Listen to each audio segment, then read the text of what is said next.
Bamidbar, chapter 35. In the plains of Moab, by the Yarden, across from Jericho, Adonai said to Moshe, "Order the people of Israel to give the Leviim cities to live in from the heritage they will possess.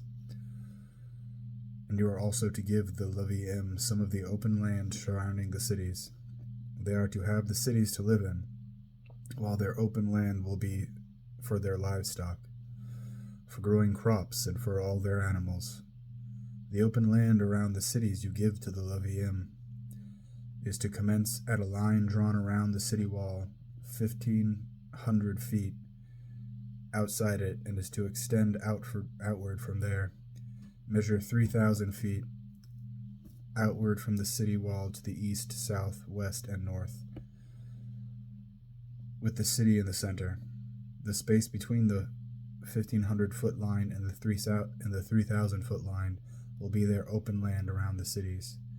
The cities you give to the Leviim are to be the 6 cities of refuge to which you permit the person who kills someone to flee to, plus an additional 42 cities.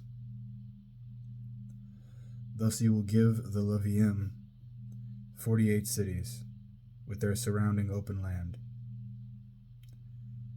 As to the cities you will give from those the people of Israel possess, from the many you will take many, and from the few you will take few.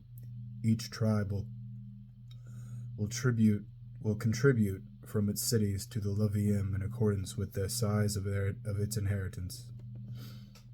Adonai said to Moshe, "Tell the people of Israel, when you cross the Yarden into the land of Canaan, you are to designate for yourselves cities that will be cities of refuge for you, to which anyone who kills someone by mistake can flee. These cities are to be a refuge for you from the dead person's next of kin, who might otherwise avenge his kinsman's death by slaying the killer prior to his standing trial before the community.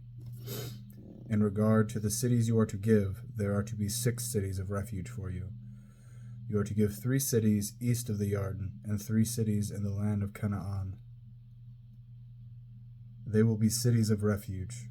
These 6 cities will serve as refuge for the people of Israel, as well as for the foreigner and resident alien with them, so that anyone who kills someone by mistake may flee there. However, if he hits him with an iron implement and thus causes his death, he is a murderer. The murderer must be put to death. Or if he hits him with a stone in his hand big enough to kill someone, and he dies, he is a murderer. The murderer must be put to death.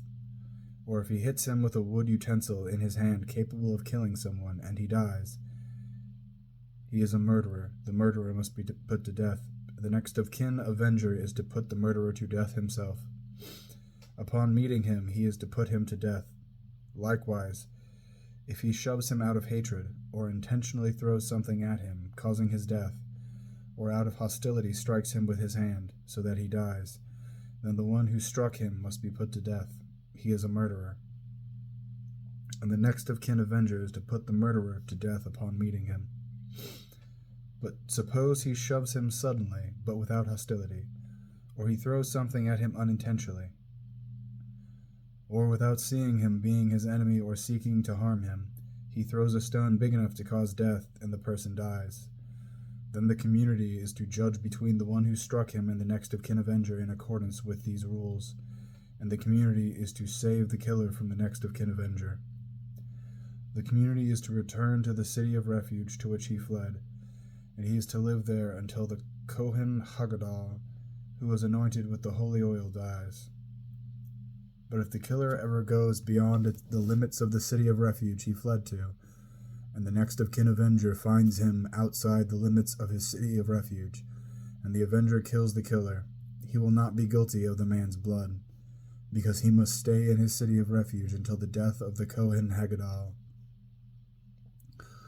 But after the death of the Kohen Haggadah, the killer may return to the land he owns. These things shall constitute your standard for judgment through all your generations, wherever you live. If anyone kills someone, the murderer is to be put to death upon the testimony of witnesses, but the testimony of only one witness will not suffice. to cause a person to be put to death. Also, you are not to accept a ransom in lieu of the life of a murderer condemned to death. Rather, he must be put to death. Likewise, you are not to accept for someone who has fled to a city of refuge a ransom that would allow him to return to his land before the death of the Kohen.